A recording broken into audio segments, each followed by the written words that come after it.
Assalamualaikum warahmatullahi dan salam sejahtera.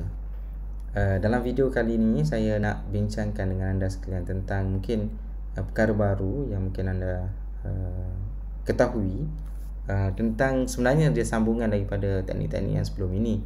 Tapi mungkin penjelasan ini mungkin tak ramai yang explain di sebalik candle Marubozu ataupun di sebalik teknik breakout.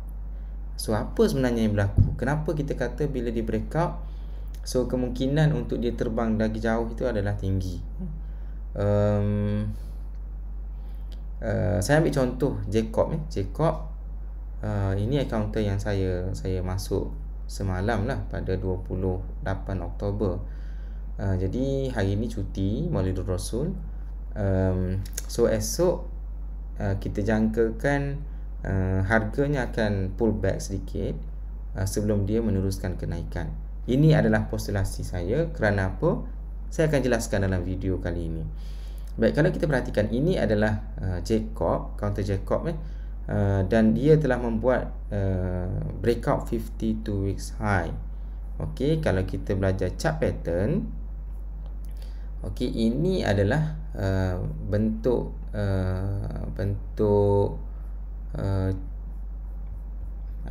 cup and handle lah. So ini dia punya cup dia.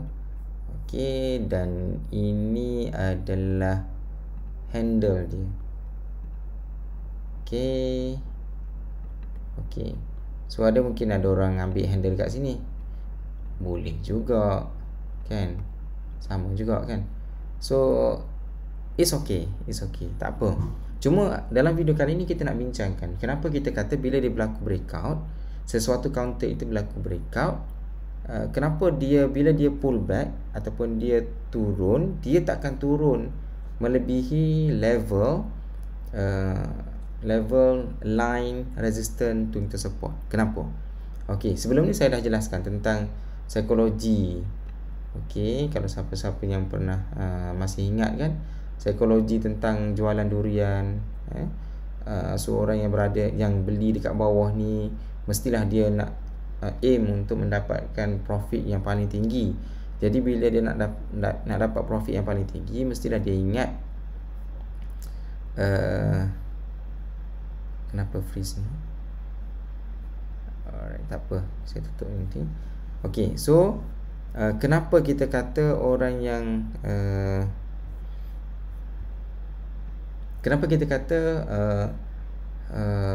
orang yang beli dekat bawah ni dia nak dapat profit yang tinggi, lalu dia akan tunggu dekat area sini kerana dia akan ingat balik harga yang sebelum ini, ataupun dalam konteks chart ni dia tengoklah dalam chart ini harga yang paling tinggi sebelum ni boleh pergi adalah harga ni RM1.22. Jadi orang yang beli dekat bawah-bawah ni mestilah dia akan menjual dekat area dekat atas-atas ni. Okey, untuk memaksimalkan keuntungan. Kalau dia tak jual dekat sini, dia beli dekat bawah-bawah ni. Okey, kalau dia tak jual dekat area sini, kemungkinan dia akan terlepas peluang. Kerana apa? Kerana macam sini. Tengok bila dia cuba untuk tembus resistance ini, dia akan pull back. So rugilah orang yang tak jual dekat area sini, rugilah, kan? Sebab dia turun balik dan dia tak pasti sama ada dia turun balik tu dia terus turun ataupun dia nak naik balik, kan? Jadi kalau orang yang beli dekat bawah ni nak cepat untung, dia akan jual dekat area-area dekat sini. So sini tak jadi, sekali lagi dia test. Dekat sini orang-orang yang terlepas nak jual dekat sini, kan, dia tunggu, sekali lagi dia bagi peluang. Awak nak jual ke tak? Kalau awak tak jual, sekali lagi saya ini contoh, kan, chat bercakap dengan kita, kan. Kalau you all tak jual, orang yang beli dekat bawah ni tak jual dekat sini, kemungkinan dia akan ulang perangai yang sama, iaitu turun balik. So orang yang beli dekat area bawah ni mestilah dia akan jual dekat area sini. Tapi apa yang berlaku? Okey, semalam ni kali keberapa dia try banyak kali. So semalam tiba-tiba dia pecah resistance. So psikologinya adalah buyer baru yang masuk dekat sini, dengan volume yang sangat powerful ini. Baik, sekarang ni next question adalah kenapa dia tak turun kenapa bila dia berlaku breakout ini harga possibility dia ada possibility yang tinggi jugalah untuk dia turun sedikit sebelum dia meneruskan kenaikan. So kenapa kita kata dia akan turun dan dia akan meneruskan kenaikan, ataupun dia akan terus kenaikan ini tanpa dia tengok ke belakang lagi. Okey. So yang ni ramai yang tak mungkin tak ramai lah orang yang explain tentang benda ni, logik di sebaliknya.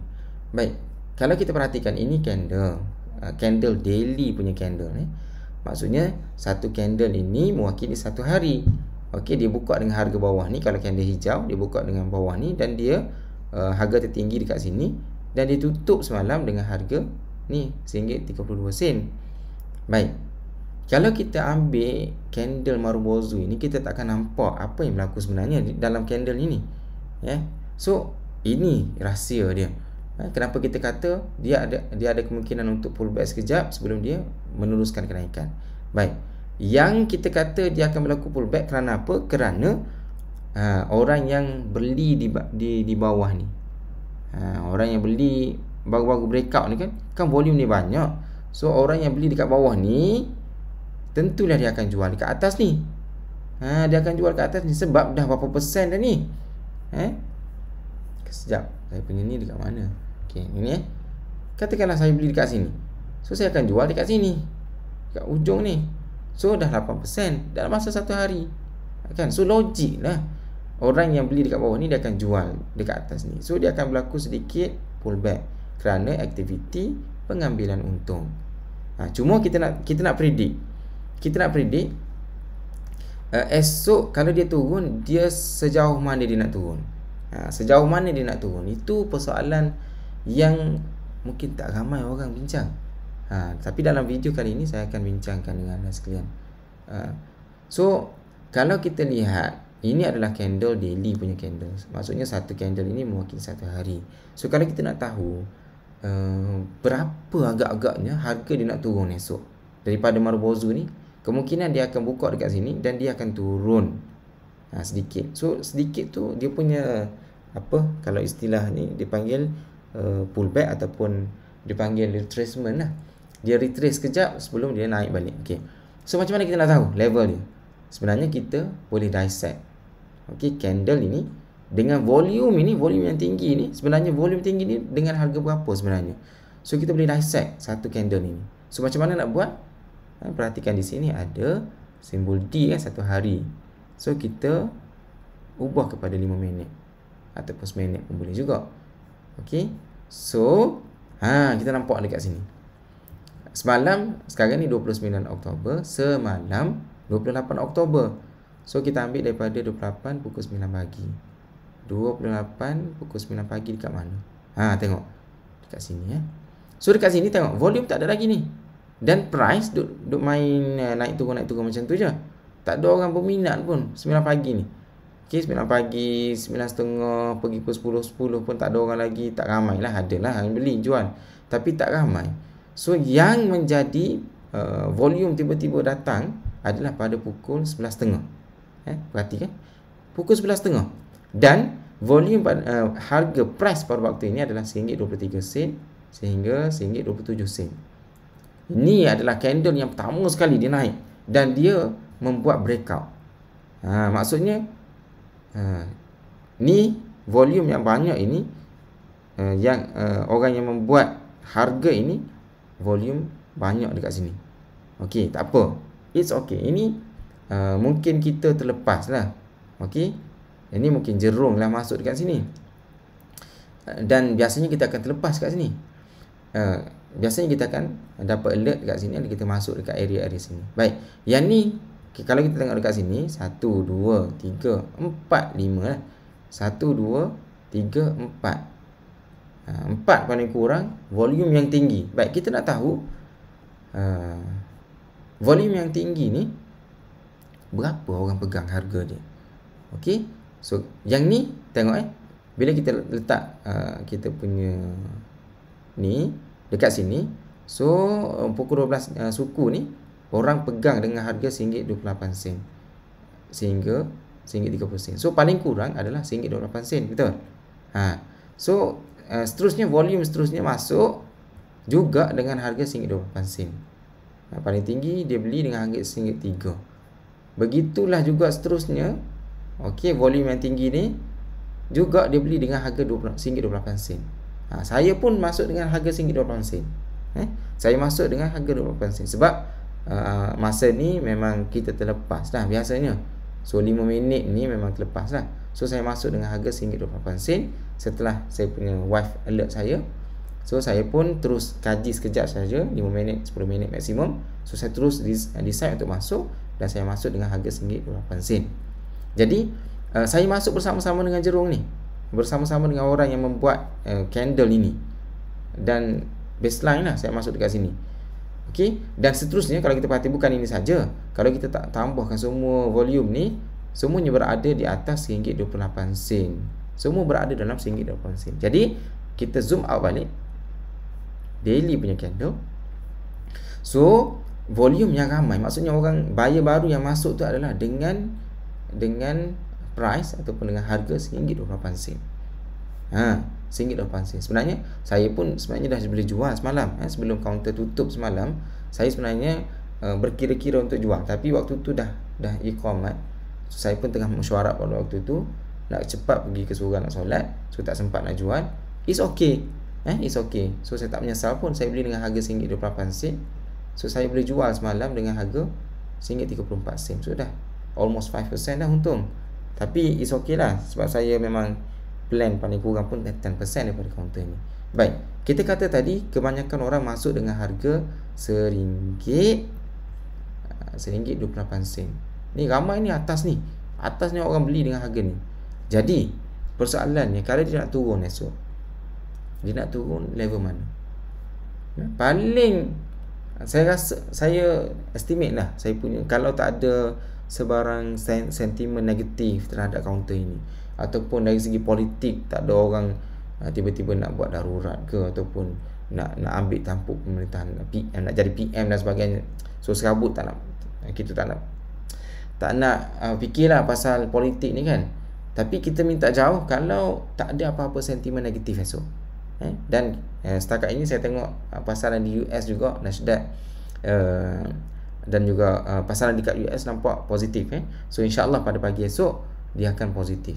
So paling kurang saya nampak, saya punya projection, paling kurang dia akan turun adalah dengan harga RM1.28. Mungkin dia akan buka sama ada gap up sikit, ataupun dia akan buka harga tutup semalam iaitu RM1.32. Dan mungkin ada sedikit jatuh dulu, pullback. Okey, sebab pengambilan untung orang yang beli dekat bawah ni. Okey, so dia akan jual dekat atas ni dan dia akan berlaku pullback sedikit. Okey, dan dia akan melantun dekat RM1.28. Possible. So ini adalah prediction saya lah. So kemungkinan jatuh lagi pun ada. So kita tak nafikan. In fact, kemungkinan juga kalau tak kena cara, esok mungkin dia boleh break balik dia punya resistance tentang support line ini. Okey, so jadi bila dia dah sentuh dia punya line ni, saya akan keluar siap-siap lah. So saya punya risiko adalah 5%. No doubt lah saya akan keluar, saya akan cut loss. Jadi itu explanation di sebaliknya. Bila kita tengok Marubozu punya candle, kita lihat dissect sebenarnya orang pegang dengan harga ni. So jerung-jerung yang berada dalam kaunter ni, dia pegang dengan harga berapa? Minima jerung pegang dengan harga RM1.28. Okey, RM1.28. Jadi kalau berlaku pullback pun dia akan pullback sehingga RM1.28. Dan insya-Allah bila dah habis dah orang mengambil untung dekat sini, insya-Allah dia akan meneruskan kenaikan tanpa menoleh ke belakang lagi, insya-Allah.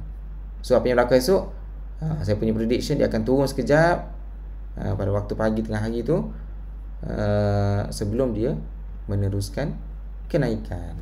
Alright, itu saya punya prediction lah. So kemungkinan tak betul, kemungkinan tak tepat, sebab we are talking about probability. So saya dah explain tentang psikologi. So mungkin anda boleh practice ilmu ini. Ilmu ini sangat mahal, tapi saya kongsikan secara percuma untuk anda sekalian. Wallahualam. Terima kasih. Jangan lupa like dan subscribe kalau belum subscribe lagi. InsyaAllah kita akan kongsikan ilmu-ilmu seperti ini dalam video-video selanjutnya. Wallahu a'lam. Terima kasih. Assalamualaikum warahmatullahi wabarakatuh. Jumpa lagi.